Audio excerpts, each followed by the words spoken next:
Fatal Affair is the new Netflix original film starring Nia Long and Omar Epps, and tells the story of Nia Long's character Ellie, who basically is having a rough patch in her marriage, and then all of a sudden a new fling kind of happens. Omar Epps' character gets put into the movie.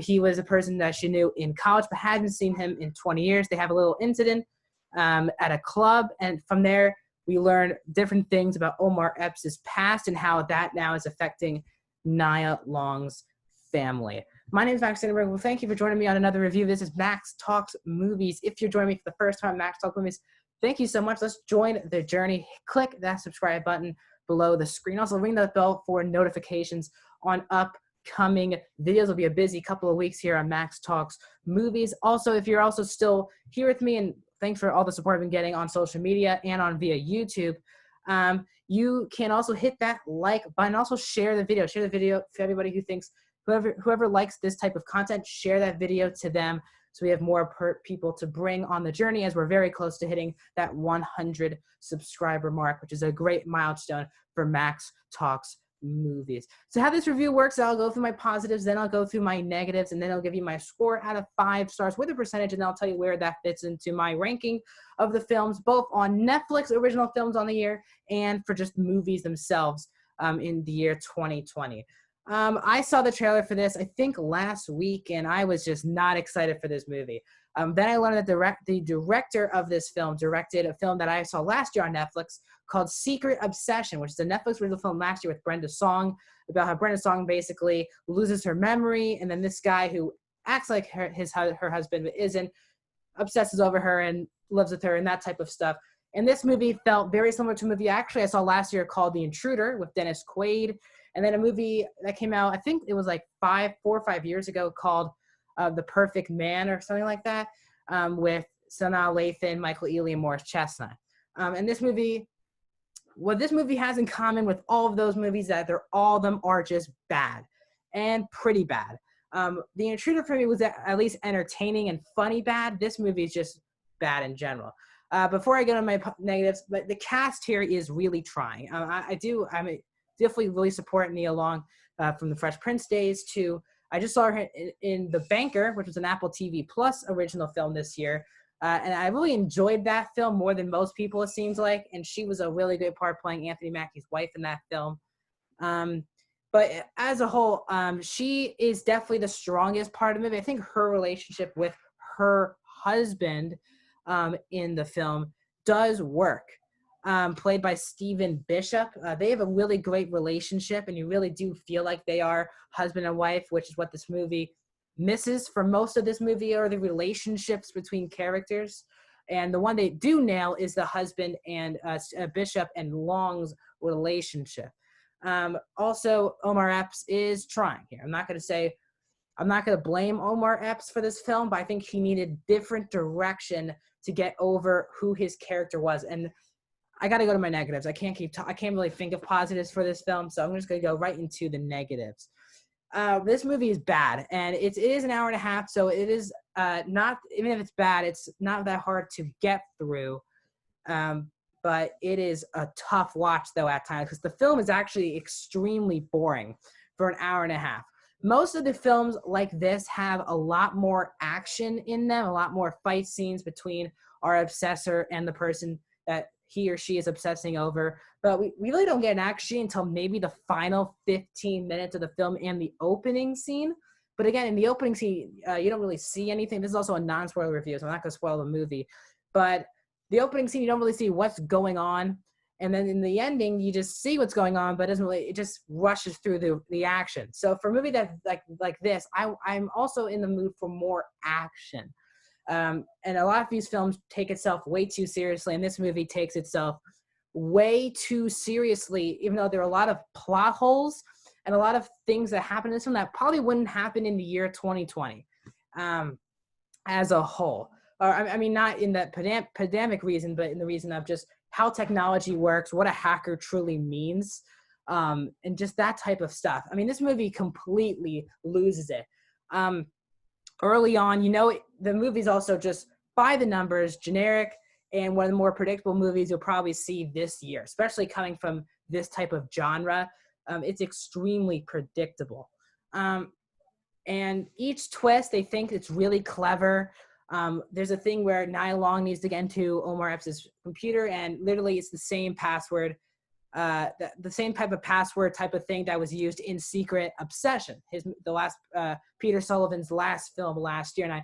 And this film is unintentionally funny. I was laughing hysterically 2 or 3 times this movie, and while you might think, well, that's a good thing, Max, I want to be laughing during this movie, the movie isn't trying to be funny at all. And I was hysterically laughing twice in this film. There are 2 things that happened in this movie that I couldn't believe people said this should go in the movie, and I started cracking up so hard.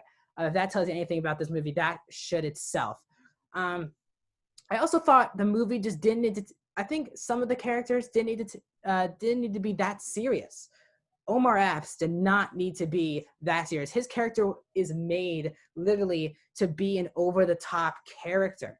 And what The Intruder does better, even though Intruder is a terrible movie, it's still funny because Dennis Quaid is in the right movie. He's completely over the top. He's in the right movie while everyone else is taking it super seriously. Dennis Quaid's in the right movie. And Omar Epps needed that type of performance where you're super entertained by our villain, even though the movie itself is pretty bad, and it makes it at least watchable. He is super serious. They say he's a hacker, but he's doing things that I could probably do myself. And they're not that hard to do, especially with changing text messages names. Like, it's so stupid. And there's so many plot holes that don't make any sense. The best friend, Nia Long's best friend in the film, who's played by, I'm trying to find her name, Maya Stohan. They have a very nice relationship, I would say, in the first 20 minutes of the movie. And once something happens, literally, she doesn't believe then her friend, Courtney, played by Maya Stohan, doesn't believe anything that Nia Long says for the most part of the movie. And that didn't make any sense. And when something happens to her at the third act, still doesn't really make any sense. The movie doesn't really, there's a daughter involved, and she seems pretty useless in the movie other than just to have a kid to make you feel like there's something more in danger. The cops are so dumb in the movie. They send maybe 1 or 2 people after this guy, and I wonder why he continues to survive, because they don't really send anyone after him, even though he supposedly murdered his own ex-wife. So this movie, man, it doesn't make any sense. And this movie needed to be a lot more focused. Our characters are way too dumb. There's things that just can't happen in today's society that they just put in there to make this a movie. And overall, man, this is a tough watch, not entertaining, a boring 89 minutes, and time that I won't get back here in the year 2020. So overall, guys, I'm going to give The Fatal Affair a half a star, guys. I have to do it. A half star out of 5. I would give this really around a 15%. I would give it a 15%. While Nia Long is really good in the movie, and her relationship with her husband, Stephen Bishop, who they're easily the 2 best parts of the movie, they also seem way too by the number and not good as well. So overall, guys, on Netflix, this is the 27th Netflix original film of the year, and this ranks at number 24 for me. And overall, movies-wise this year, this includes theatrical movies and streaming service films. This comes in at number 37 out of 41. So it's in, as of right now, I just made my bottom 5 list on this channel, and this movie has made the bottom 5 of both Netflix and overall as a year, which would pull The Grudge out of my top 5 least favorite movies of the year. So that just tells you how bad of a year 2020. Well, I have 5 films that have half a star. Really disappointing Netflix week, especially last week where I had 2 reviews up on this channel also. I'll bring those up here. I have The Old Guard, which is a Netflix movie, and Greyhound on this channel. So I was really pumped to keep these streaming service movies on a good note, and this movie drops off for sure. If you have seen Fatal Affair on Netflix, if you hopefully you haven't seen this movie, if you somehow have, tell me your thoughts in the comment section. Did you like this movie? Did you hate it like me? Do you agree with my opinion?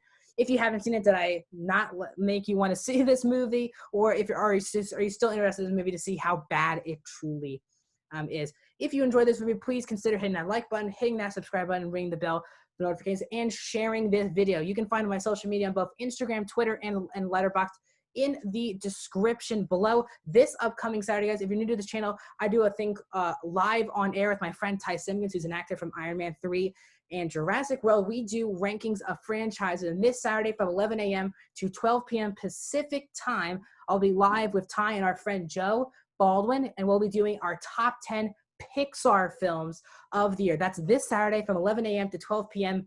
PT, Pacific time. There's a new Netflix movie next week, The Kissing Booth 2, which I'm not very excited for. It comes out next Friday. That'll be my next probably review for this YouTube channel. Thanks for joining me on this video, and I'll check you guys out this upcoming Saturday.